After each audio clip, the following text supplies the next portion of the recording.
अगर आप लोग कतर में रहते हैं और विदाउट एनओसी में कंपनी चेंज करना चाहते हैं तो ये वीडियो आप जरूर कंप्लीट देखें। तो पहले आप लोग एक बात फर्स्ट करना चाहता हूँ, कतर में एक रूल्स है कंपनी चेंज करने के लिए।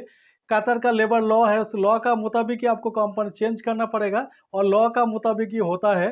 कतर का जो लेबर लॉ है उस लॉ का मुताबिक कंपनी चेंज करने के लिए, विदाउट एनओसी में कंपनी चेंज करने के लिए क्या क्या प्रोसेस है पहले बता देता हूँ। तो पहले आप लोग को क्या क्या करना पड़ेगा स्टेप बाय स्टेप आप लोग को बताता हूँ, तो आपके लिए समझने में आसान होगा और आपको अप्लाई करने में आसान होगा।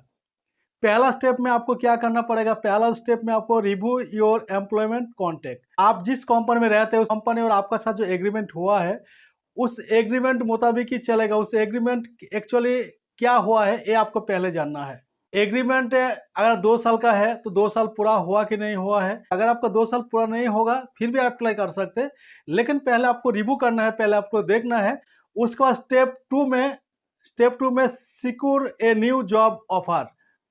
आपको न्यू जॉब ऑफर के लिए एक ऑफर लेटर चाहिए। जिस कंपनी में जाएंगे उस कंपनी का एक ऑफर लेटर चाहिए। वो ऑफर लेटर भी उस टाइम में जरूरत होगा, अप्लाई करने के टाइम में सबमिट करना पड़ेगा।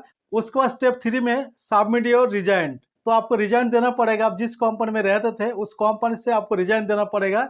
उसके बाद complete the transfer of sponsorship. आपको कंप्लीट करना पड़ेगा, आपको अप्लाई करना पड़ेगा और कंप्लीट करना पड़ेगा। जो टाइम पीरियड होगा वो टाइम पीरियड कंप्लीट करना पड़ेगा और ट्रांसफर आपको कंप्लीट करना पड़ेगा। ट्रांसफर जैसे हो जाएगा उसके बाद अपडेट योर वर्कर रिकॉर्ड। तो आप जिस कंपनी में जाएंगे फिर अपडेट करना पड़ेगा। उस न्यू जो एग्रीमेंट होगा उस एग्रीमेंट को अपडेट करना पड़ेगा। उसको स्टेप 6 पर आपको बिगाइन योर न्यू रूल्स। जो रूल्स है उस रूल्स को फॉलो करना पड़ेगा। उस रूल्स फॉलो करके आप कंपनी आप चेंज कर सकते हैं। तो विदाउट एनओसी में कंपनी तो चेंज कर सकते हैं। ये जो 6 पॉइंट के बारे में बताया है, 6 पॉइंट आपको फॉलो करना पड़ेगा तभी आपको कंपनी चेंज होगा। और विदाउट एनओसी में कंपनी चेंज होगा। विदाउट एनओसी में कंपनी चेंज करने के लिए आपको जो टाइम पीरियड है वो 2 साल का पूरा नहीं होगा फिर भी आप अप्लाई कर सकते हैं। अप्लाई करने के लिए तो प्रॉब्लम नहीं होगा, लेकिन अप्रूव मिलने के थोड़ा आपको थोड़ा मुश्किल हो सकता है। लेकिन अप्लाई करने के टाइम आपको अगर विदाउट एनओसी अप्लाई करेंगे और आपका 2 साल पूरा नहीं हुआ है, जो एग्रीमेंट पीरियड है पूरा नहीं हुआ है, फिर भी आप अप्लाई कर सकते हैं। और ये भी आप लोग देखना है जिस कंपनी में आप रहते हैं उस कंपनी जितना सैलरी है और न्यू जो ऑफर लेटर आप सबमिट करेंगे, न्यू कंपनी का जो ऑफर लेटर सबमिट करेंगे उस पर सैलरी का डिफरेंस होना चाहिए। तो आप इस तरह से रीजन लिख सकते हैं कि वो आप कंपनी चेंज कर रहे हैं।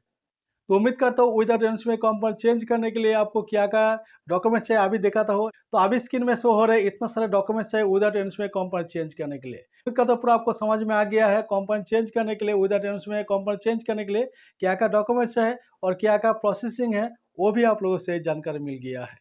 और ये वीडियो से थोड़ा सा जानकारी थोड़ा सा अच्छा वीडियो लाइक कीजिए, चैनल को सब्सक्राइब जो प्रेस करके रखिए।